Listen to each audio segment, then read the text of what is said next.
오늘 아침을 여는 말씀은 시편 123편 1절에서 2절 말씀입니다. 하늘에 계시는 주여, 내가 눈을 들어 주께 향하나이다. 상전의 손을 바라보는 종들의 눈같이, 여주인의 손을 바라보는 여종의 눈같이 우리의 눈이 여호와 우리 하나님을 바라보며 우리에게 은혜 베풀어 주시기를 기다리나이다. 아멘. 시편 123편은 성전으로 올라가는 노래 중 네 번째 시로 모멸과 수욕의 시대에 여호와를 바라보는 시인의 호소입니다. 말씀을 통해 조롱과 멸시를 받을 때 우리가 어떻게 해야 하는지 살펴보도록 하겠습니다. 시편 123편은 누가 언제 썼는지 정확히 알 수는 없지만 포로시대 말기 혹은 포로 귀환 초기로 추측합니다. 이 시기는 성도 여러분이 잘 아시는 것처럼 성전을 건축하고 성벽을 재건하는 막중한 일을 감당해야 했습니다. 그러나 방해의 세력의 공격이 끊이질 않았습니다. 그 방해가 얼마나 많았는지 시인은 4절에서 안일한 자의 조소와 교만한 자의 멸시가 우리 영혼에 넘치나이다 라고 말합니다.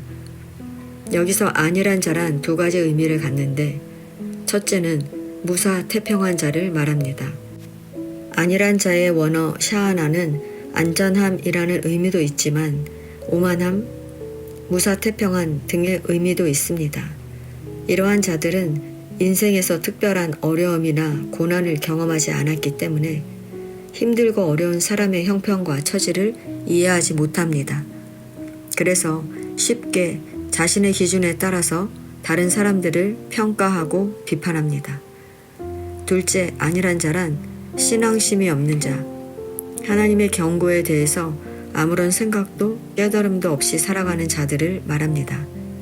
시인은 이렇게 안일한 자들이 자신들을 깔보고 비웃는다고 말합니다. 그리고 교만한 자란 하나님을 의지하기보다는 자신이 가진 재물이나 권력을 의지하고 다른 모든 사람들을 자기보다 못한 자로 여기는 사람입니다. 이들은 자신보다 못한 사람들을 멸시하고 압제하면서 자신보다 더 나은 사람은 수단과 방법을 가리지 않고 무너뜨리는 것을 인생의 목표로 삼는 사람들입니다. 이렇게 시인은 안일한 자의 조롱과 교만한 자의 멸시가 너무나도 크다고 호소하는 것입니다. 성도 여러분, 이렇게 사람들에게 조롱과 멸시를 당할 때 어떻게 하십니까? 우리는 문제에 부딪히면 문제에 매몰되는 경우가 많습니다. 지금 당면한 문제에 집중하다가 그만 그 문제 속에 빠져버리고 마는 것입니다. 그런데 시인은 이러한 위기 속에서 어떻게 합니까? 첫째, 눈을 들어 주께 향하겠다고 말합니다. 이 말은 우러러 본다는 의미로 시인은 문제를 해결하실 분이 주님이심을 알고 삶의 방향을 주님께로 돌리겠다는 의지를 표명하는 것입니다. 하늘에 계신 주님, 즉 모든 것을 만드시고 통치하시는 하나님께서 모든 문제를 해결하실 것을 알고 능력의 하나님께 삶의 방향을 고정하겠다는 것입니다. 둘째, 위기를 만날 때 시인은 하나님께 주목하겠다고 말합니다. 2절을 보면 우리의 눈이 하나님을 바라본다고 하는데 여기서 하나님을 바라본다는 것은 look to, 즉 주목한다, 주시한다는 것입니다. 시인은 하나님께 주목한다는 것을 설명하기 위해 상전의 손을 바라보는 종들의 눈같이 우리의 눈이 하나님을 바라보겠다고 말합니다. 당시 주인은 종에게 직접 말하기보다는 손짓으로 모든 것을 시켰습니다. 그래서 종은 늘 주인의 손을 주목해야 했습니다. 만약 손을 주목하지 않았다가 시킨 일을 제대로 이행하지 않았을 때에는 불순종의 죄로 큰 화를 당해야 했기 때문입니다. 이렇게 시인은 매 순간 주인의 손을 주목해야 하는 종처럼 하나님께 주목하겠다는 것입니다. 성도 여러분, 우리의 눈이 어디를 향하고 있느냐, 무엇을 보고 있느냐는 굉장히 중요합니다. 왜냐하면 마태복음 6장 22절에 눈은 몸의 등불이니 그러므로 내 눈이 성하면 온 몸이 밝을 것이요 라고 말하는 것처럼 눈은 마음의 빛 혹은 마음의 창, 몸의 창이기 때문입니다. 즉, 눈이 무엇을 보고 무엇에 고정되어 있는가 하는 것은 그 사람의 삶을 평가하는 기준이 될 수 있다는 것입니다. 만약 우리가 이 땅의 물질과 건세와 능력에 대한 탐욕으로 가득 찬 눈을 가지고 있다면 우리의 눈은 점점 어두워지고 결국 반드시 바라보아야 할 참된 진리를 보는 능력을 상실하게 될 것입니다.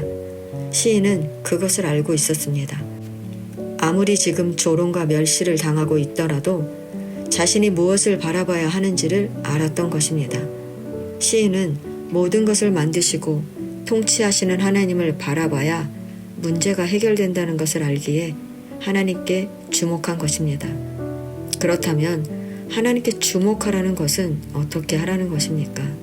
그저 바라만 보라는 것입니까? 아닙니다.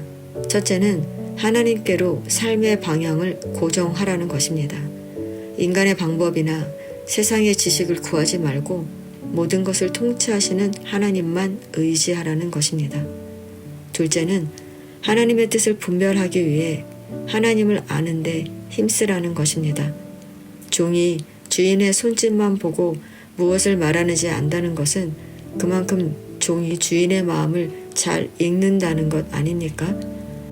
우리는 하나님을 아는 만큼 하나님의 뜻을 구별해낼 수 있습니다. 그러므로 우리가 문제를 만날 때 시인이 주저앉아 있지 않고 성전에 올라가듯이 하나님이 누구신지 하나님을 알기에 더욱 힘쓰다 보면 하나님의 뜻을 알게 되고 문제는 저절로 해결되는 것입니다. 성도 여러분, 우리는 여전히 어려운 문제를 마주합니다. 그러나 시인은 절망하지 말고 하나님을 주목하라고 말합니다. 그렇게 어떠한 상황을 마주해도 우리의 문제를 해결해 주시는 하나님을 주목하고 하나님을 알기에 힘쓰며 사는 저와 여러분 되시기를 축원합니다.